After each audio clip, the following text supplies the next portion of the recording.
CMGF, c'est avant tout un bon moment pour faire avancer ses pratiques personnelles et un bon moment pour faire avancer la médecine générale dans la société.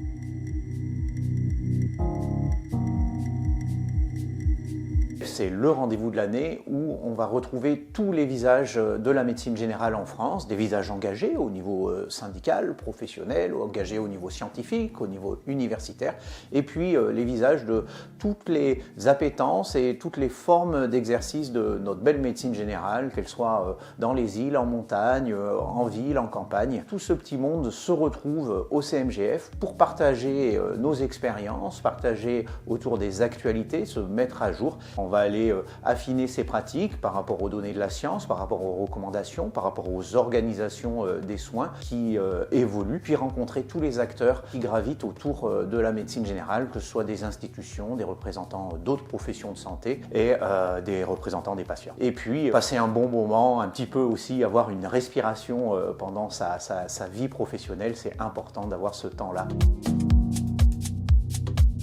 On va retrouver des thématiques de sessions sur toutes les étapes de la vie, pour le jeune âge, les troubles du neurodéveloppement, jusqu'à la fin de vie, une session sur la sédation en pratique. Des thématiques ancrées dans la pratique de médecine générale, le diabète, le risque cardiovasculaire, des thématiques plus organisationnelles autour de la téléconsultation, des thématiques sur l'organisation aussi au cœur de nos cabinets, des thématiques autour de la formation, comment est-ce que cette 4e année de médecine générale qui s'annonce va pouvoir être mise en œuvre concrètement sur le terrain. Puis des thématiques plus réflexives autour aussi bien de l'éthique de nos logiciels que qu'est-ce qui fait la définition d'une offre de médecine générale avec le référentiel professionnel de médecine générale qui va être présenté à l'occasion de ce congrès.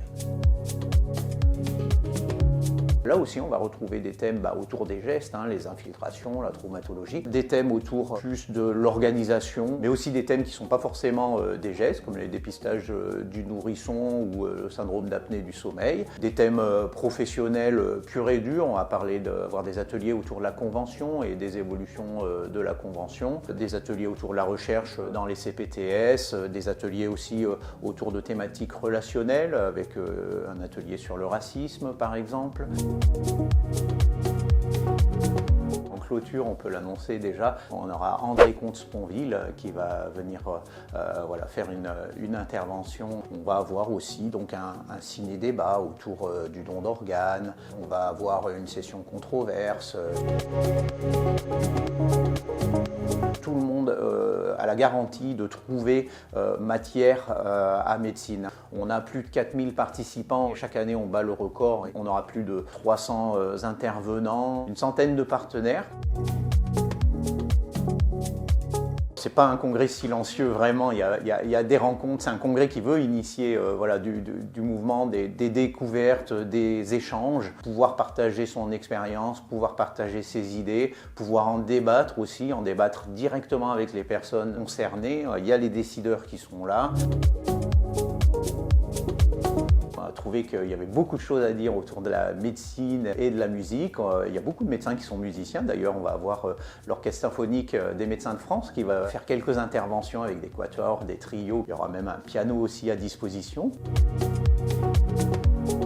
Le Collège de la médecine générale, c'est une structure qui a été créée à l'initiative des différentes structures de médecine générale qui, historiquement, sont assez dispersées dans le paysage en ville. Et donc, toutes ces structures ont ressenti le besoin de se rassembler, d'avoir une espèce de table ronde où chacun vient déposer son épée et partager ses sujets, ses projets pour essayer de mettre en commun. Et puis c'est aussi le deuxième effet qui se coule un petit peu auprès des interlocuteurs de la médecine générale pour venir soutenir les sujets qui sont transversaux, qui sont communs, qui font consensus au sein de tous les acteurs de médecine générale et pouvoir dire aux interlocuteurs vraiment il y a du poids là derrière. Du 27 au 29 mars, au Palais des Congrès Porte-Maillot à Paris. Et pour ceux qui veulent mettre une petite rallonge, il y a la préconférence le 26 pour les jeunes chercheurs.